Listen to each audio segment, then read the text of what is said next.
Hi, this is Maggie. And Ashley. And you're listening to The Watering Hole, a place where animals and animal enthusiasts regularly drink. Every episode, we'll talk about different animals and why they're cool, from basic biology to the threats they face and what people are doing about it, all while under the influence.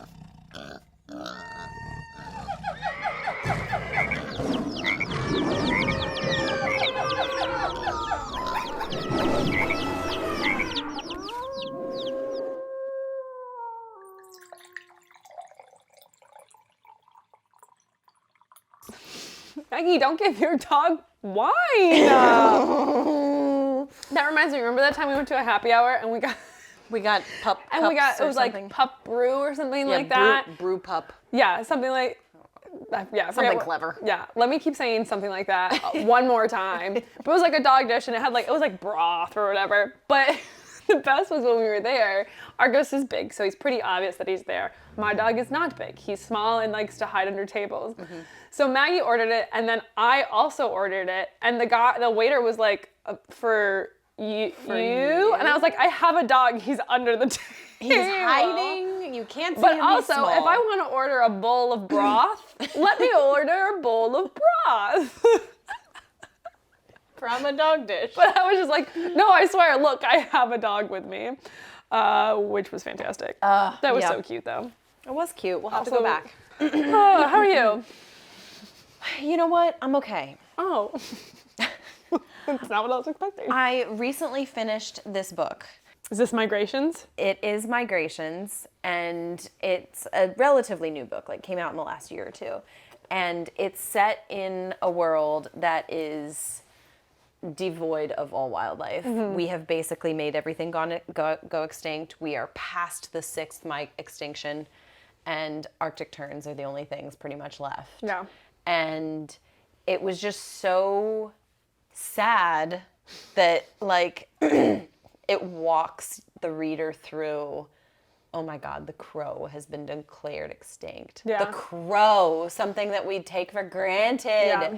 It just painted this really stark, sad potential future. Wow. It was really funny. So I wrote about this book in a blog post that I recently had to write for work.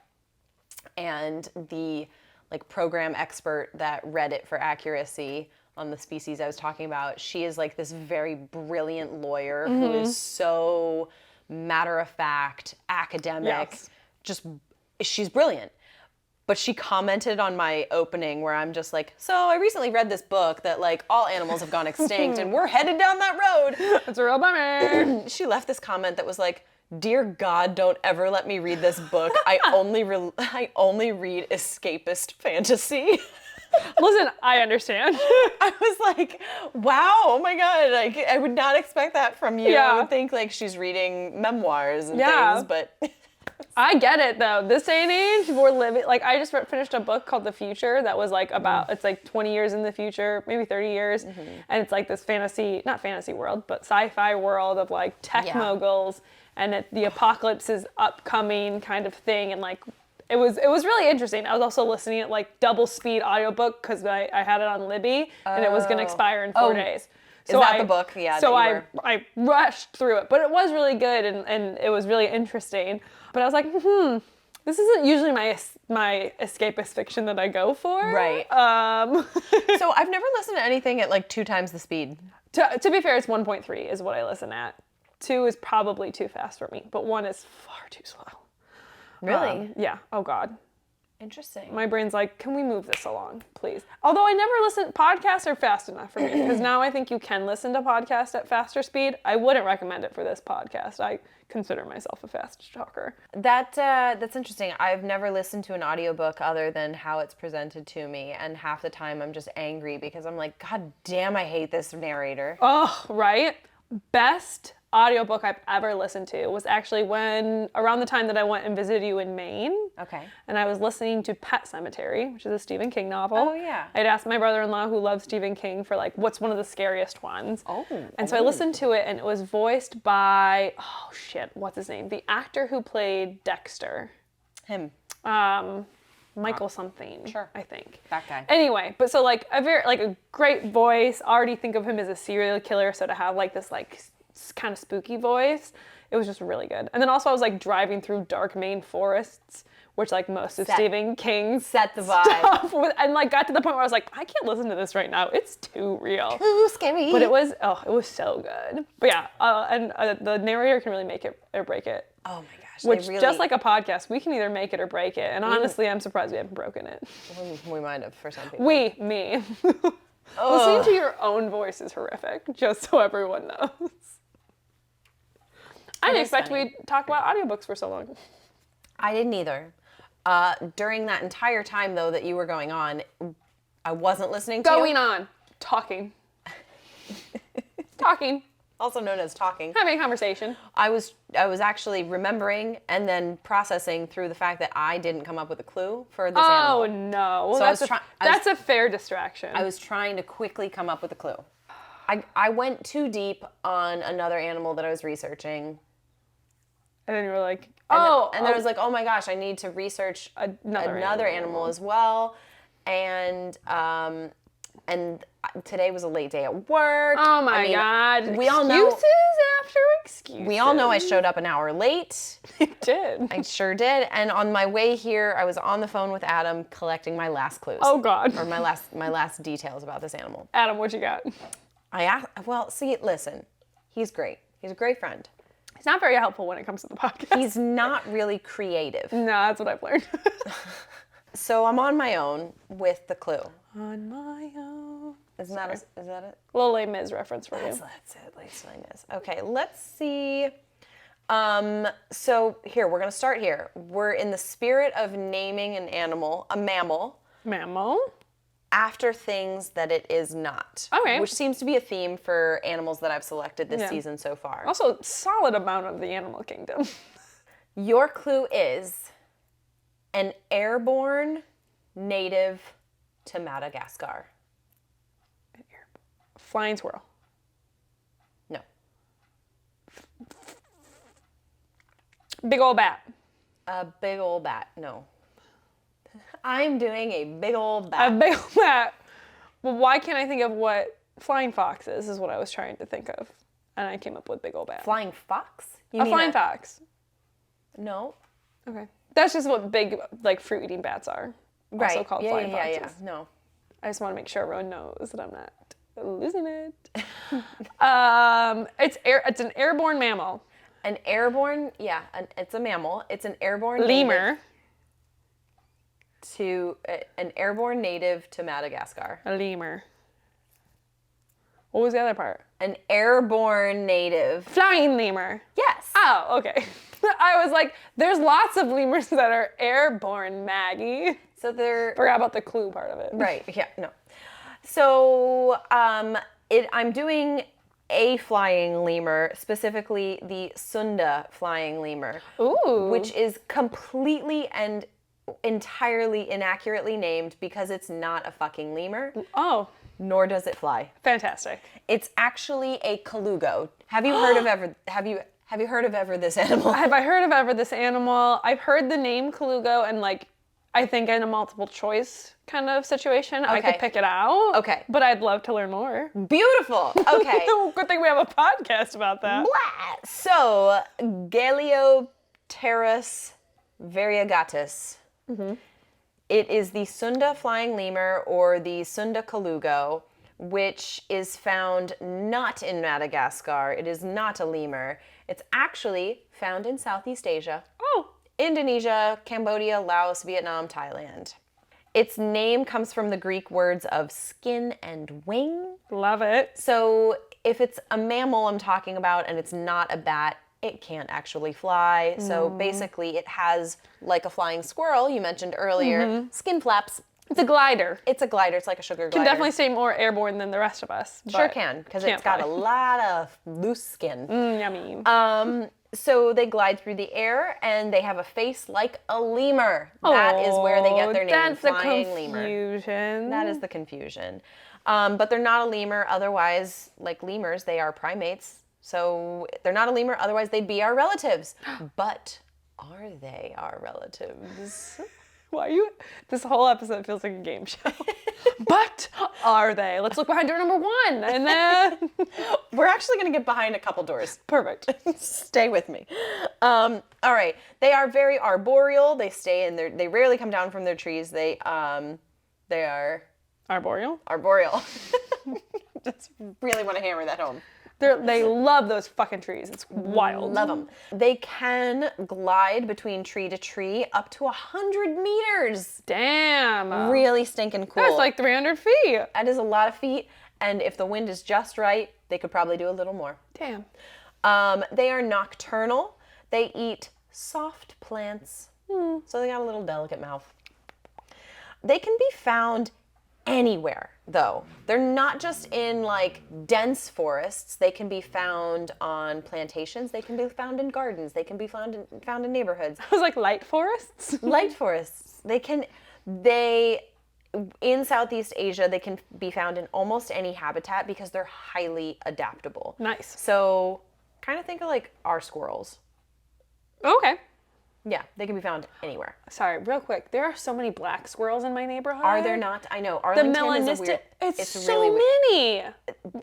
I'm not I kidding you. honestly probably more black squirrels than classic gray squirrels. I'm not kidding when I say when I first moved out to Arlington in 2019, there were significantly less black squirrels. Yeah. Now and there's they've so many. taken over. They need to just.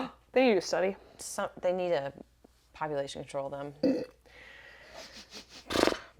I'm just saying. Anyway, sorry. So in addition to eating soft plants, they'll get their water and minerals from licking bark.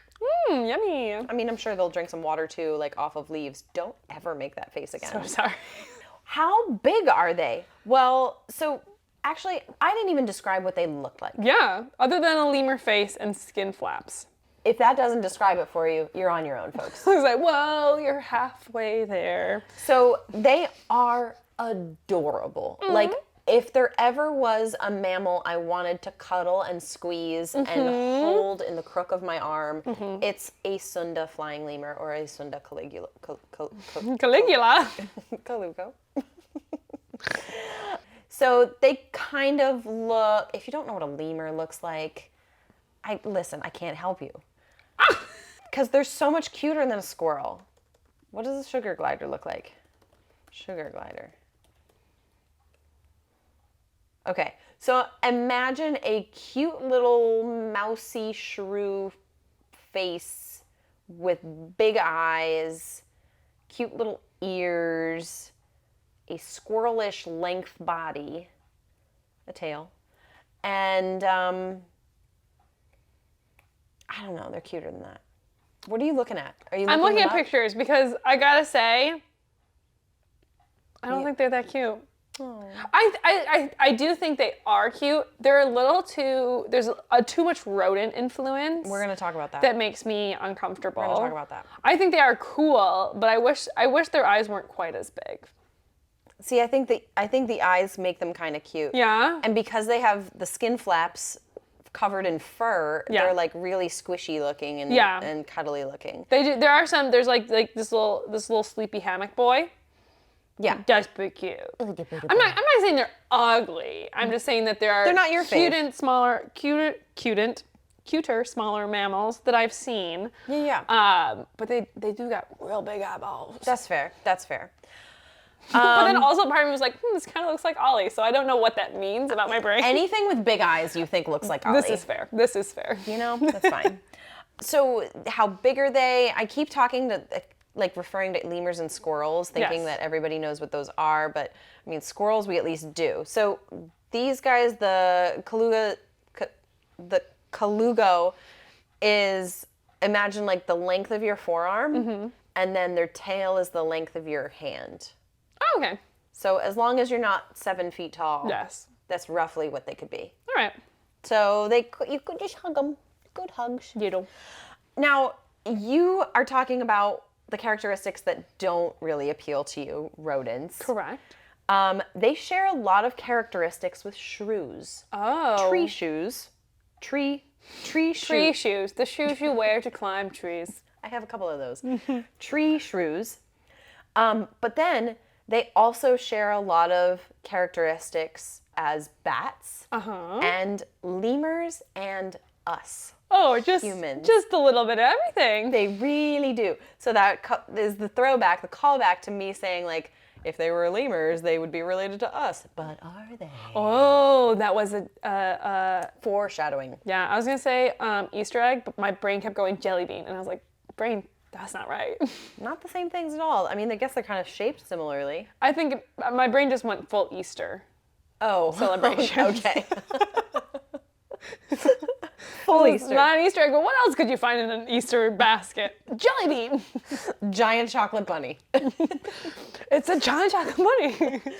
So tree shrews, lemurs, and bats, humans, they're at the center of this giant Venn diagram, if you will. Dang. So what do they share characteristics of? They're the only mammal besides bats whose collarbone articulates at the first rib. Oh. Don't ask me to explain that further. I won't. They have tarsals similar to tree shrews, which allows them to climb really well. Nice. So they can go up and down trees. Are tarsals fingers? Because there's like tarsals and metatarsals are a kind of bone. But these are for your phalanges. Right? Okay. Oh, so is it like the wrist bones maybe? Yeah. Okay, gotcha. Wrist bone.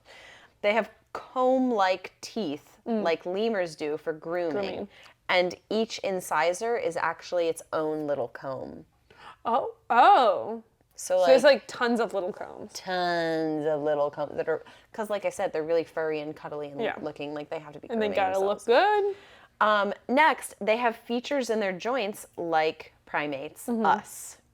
So if they're part of the evolutionary tree closest to us, they could tell us something about our own evolution. Yeah. But But they don't. But we haven't tested them beyond that. Like our science hasn't gone back far enough to see where they branch off. But the Sunda-flying lemur is the only species in its genus too. So it's this unique thing. But I think it's fascinating to think about, like, what if they are the closest living relative to primates? It's almost like how elephants are closely related to hyrax or manatees. Where you're like, I didn't see that coming. Didn't see that coming at all. Or like, who are hippos related to? Like, they're whales. Whales. Hippos are very closely related to whales. Like, what if we are most closely related to this flying creature? Fascinating. So what, sorry if you don't have this, what order are they in? Let's find out. Because primates is an order. They're in order Dermoptera. Ooh, derma being skin, ptera, Land skin. land skin? It looks like they're in their own order. Yeah, hanging out by themselves. Colugos are in their own order. Dang. So they're like they go way back and then just branched off literally on a tree. Yeah. And just figured they'd do their own thing. and then they hung out on that tree, and evolution was like, all right, we can work with they this. stayed there. Anyway. Evolution was like, have at it. Yeah. We got nobody else, go for it. Sure. So I mentioned earlier that they're highly adaptable. That being said, they're actually of least concern. Oh, dang. Which is really encouraging. However, because they are arboreal, they are extremely sensitive to the forest destruction. Habitat destruction. Habitat destruction that we are seeing throughout Southeast Asia, because Lord knows we really want to get rid of those forests for palm oil plantations. Of course. Next time you're at the grocery store, try to find anything without palm oil in the ingredients list. Go ahead. They like to put it in everything, including like ice cream, which is wild. It just makes no sense. So that's a little bit about the colugos. While they are of least concern, it's just fascinating to me that we don't know a ton about them. And why is that? Yeah. I don't know. I wish, like, when I searched for them, there just wasn't A ton. a ton.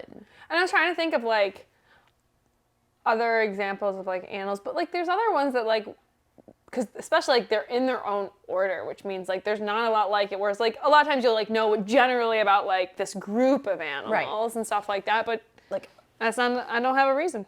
no. I don't know where I was going with that. And I think it's the way it was described was really cool, and how they overlap with so many different different branches of the family tree. So where do they actually fit? Where do we fit? Who broke off? I don't know. What's that history like, that ancestry? What is it? What is it? Let's get the Ancestry 23andMe Yeah, let's do it. on that.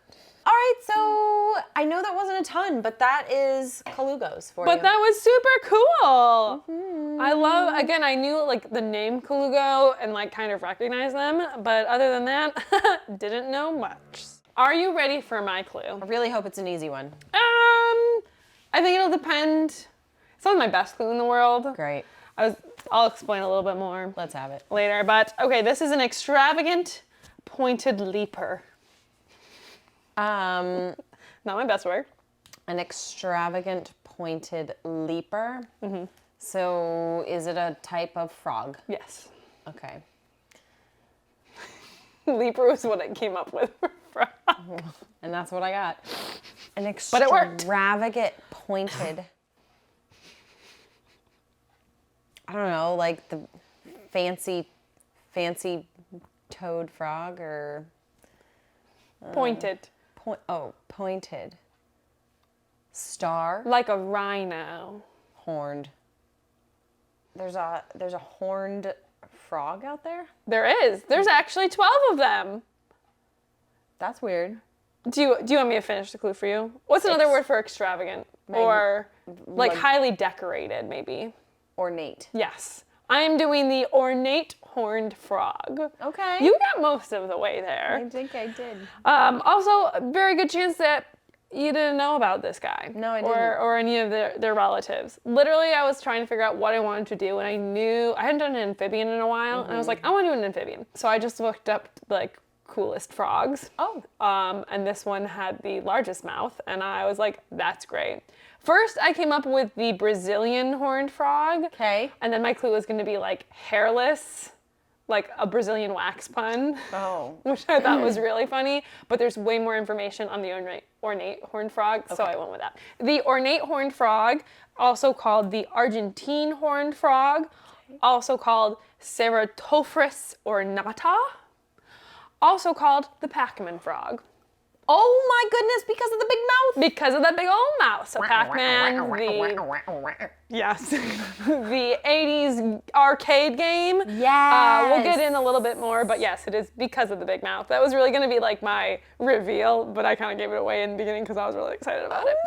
But this is a species of frog in the Ceratophryidae family, and it is endemic to South America, primarily found in Argentina, Uruguay, and Brazil. Cool. Like I mentioned, there are actually 12 species of horned frogs, and the ornate horned frog is the most common. So I went with that one because it had the most information. Great. There was like literally like, very little information on the Brazil one. So we're not doing all the other. We're not doing all the other ones, although they do seem to have a lot of similarities. Ooh. But we're going with ornate. Can I Google it? Sure. Okay. Well, wait a little bit. Let me describe it first. Great, big mouth. So now I mentioned the Pac Man frog. So have you ever heard this before, the comment that frogs are just mouths with legs? No.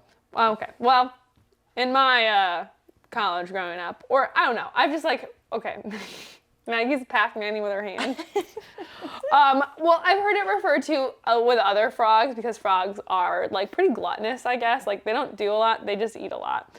And they usually have pretty big mouths. But these guys really just like take that home. Like they just run with it. They take the cake. They take the cake. They eat all of it because they can fit their whole mouth around it. Their whole mouth. So they're, generally speaking, they are squat with round bodies. I was trying to figure out like what kind of food comparison I could think of because they're not huge. Their males are averaging like 4.5 inches in length. Females are larger at 6.5 inches. So not huge, but they're kind of, I wrote pile of slop.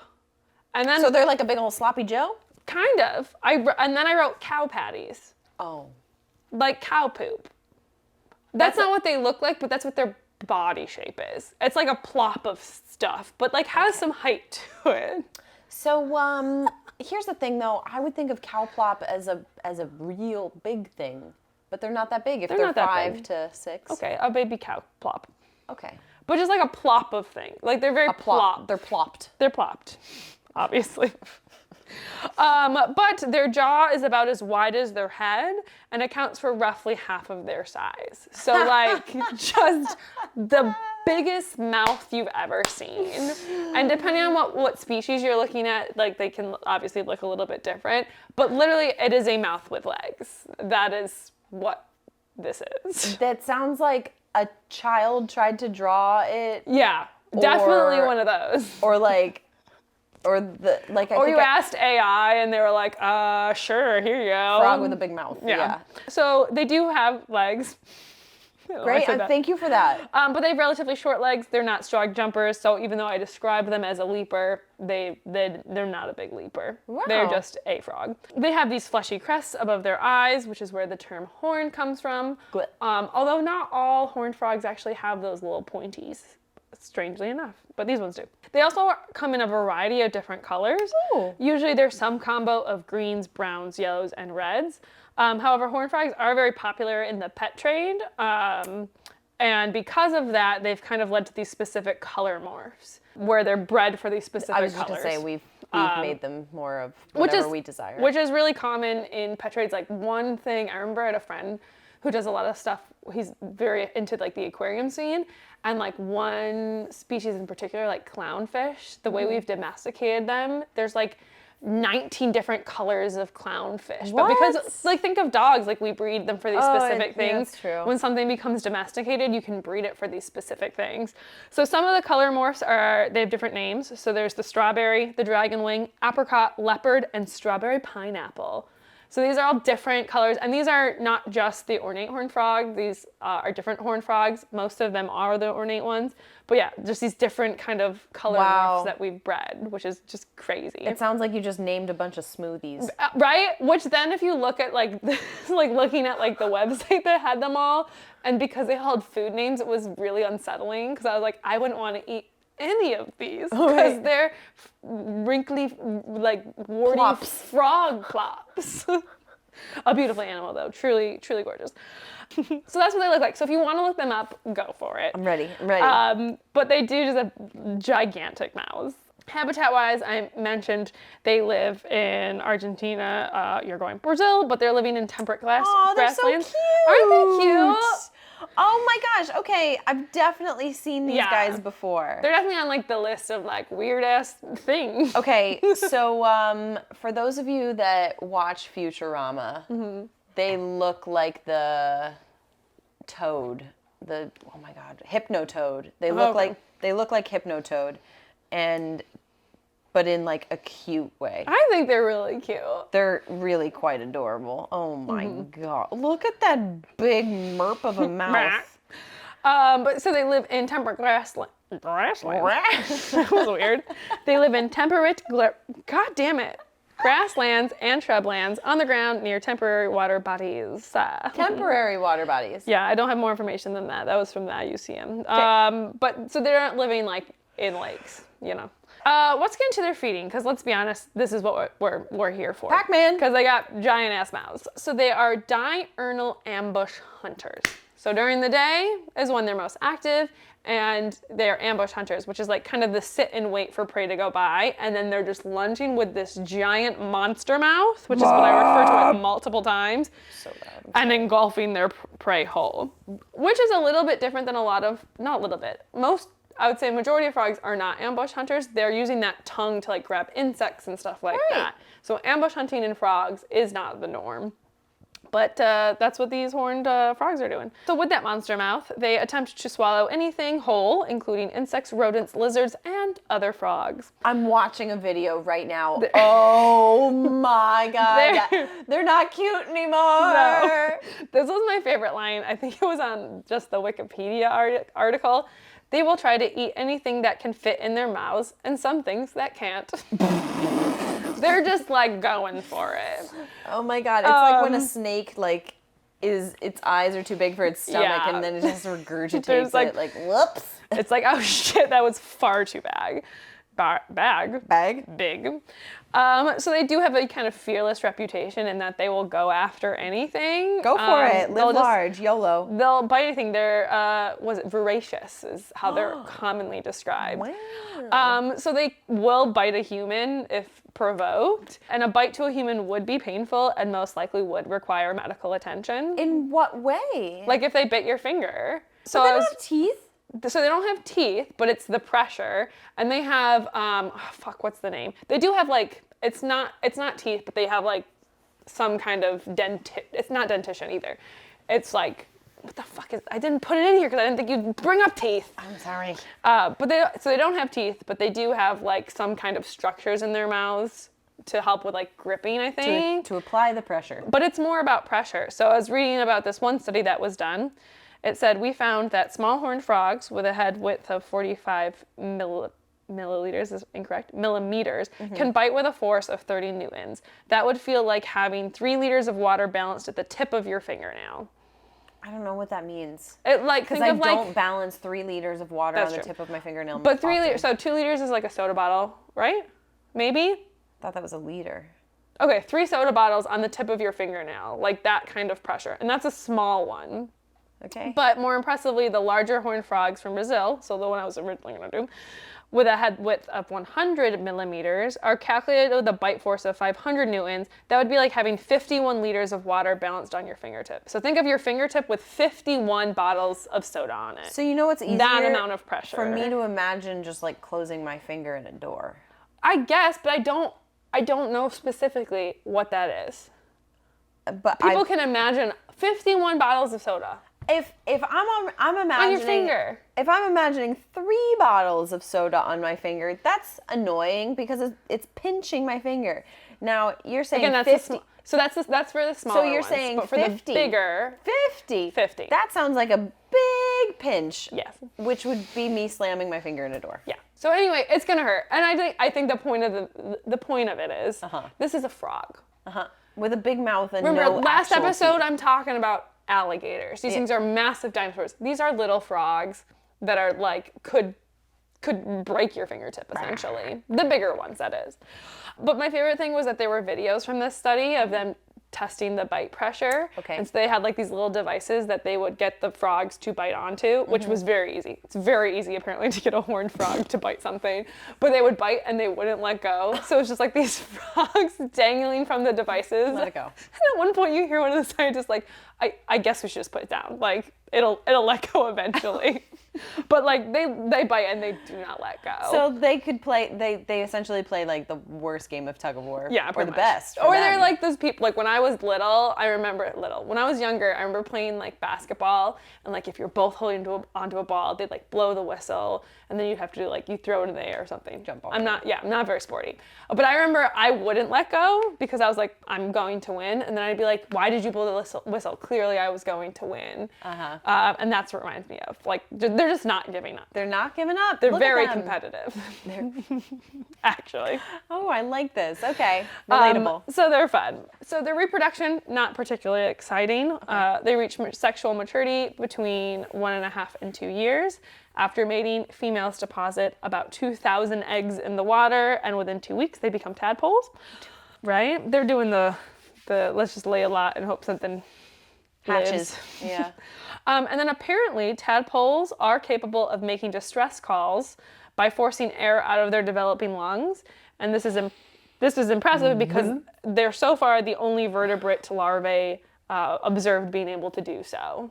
I feel like we've talked about anything that emits a call of concern. Listen, this was from the Honolulu Zoo website, I'm pretty sure. I have to imagine. All right, so I'll take back the only, but it is still cool. It's not the usual. Yeah, absolutely. Of larvae forms of animals being able to communicate distress calls. And then in terms of conservation, the IUCN has them red listed as near threatened. Okay. And they are a decreasing population. They're becoming less populous in 2 of the countries I mentioned, and I don't remember which 2. Let's say Brazil and Uruguay. Sure. Don't know if that's true, but sure. And that was as of 2021. Their biggest threat is habitat loss due to development and pollution, which I feel like is like, Everybody. that's pretty typical, especially in rainforest areas. So, but that is the ornate horned frog, and a little bit about the other horned frogs. Wow, that was really cool. And they are so cute. I would love to see one in person. They're very cute. But I wouldn't like to see it as a pet or in a Yes. pet store. I would Yeah. like to see it in the wild. Yeah. I'd like to tell it it's doing a good job. Yeah. It It does seem like there's not, I'm pretty sure it's all above board, the pet trade. Okay. In terms of frogs, it doesn't seem like that's like a big Okay. component. Not saying I don't, Still- not making a comment, but I'd love to see them in the wild. Yeah. I will make the comment. I think if they're wild and they're not domesticated, they should stay wild. Very cool. So I'm looking at pictures of them though, and similar to some of the other species you described, I don't see horns on this particular species. Do they have them and I'm not seeing them? On the ornate horned one? So they're just like little, here. Oh, did I pick the worst picture? Yep, I did. Great. So they're more like pointed eyes, honestly. Okay, I see. In this picture, I see them. Okay. So got like, it. yeah. Yep. And more like pointed eyeballs. Pointed eyeballs equal horns. More than anything else. Yeah, they just ran with it. Wow. This Bam. is a really cool frog. They're just, I like them a lot. This is cool. but you see what I mean though by like cow patties where they're just a plop. They are a plop. They are a plop, and like half of that plop is their mouth. Like I was just thinking of like, in like movies when people are like in prison and they like plop slop on the plate. That's what I kept thinking of, and I didn't know how to describe it. Just a reminder, though we are animal enthusiasts, we are not scientists or healthy apparently. Do your own research. We just want to get you excited about animals like we are. Thanks for joining us on this episode. If you like our podcast, make sure you subscribe wherever you're listening and leave us a review. It'll help us reach more animal enthusiasts just like you. You can find us on Instagram, YouTube, TikTok, all of the socials at The Watering Hole Pod. And you can visit our website, thewateringholepod.com. It's so good. It's such a great website, guys. You should bookmark it. Tune in next time when we learn about more animals, their biology and habitat, the threats they face, and what people are doing about it.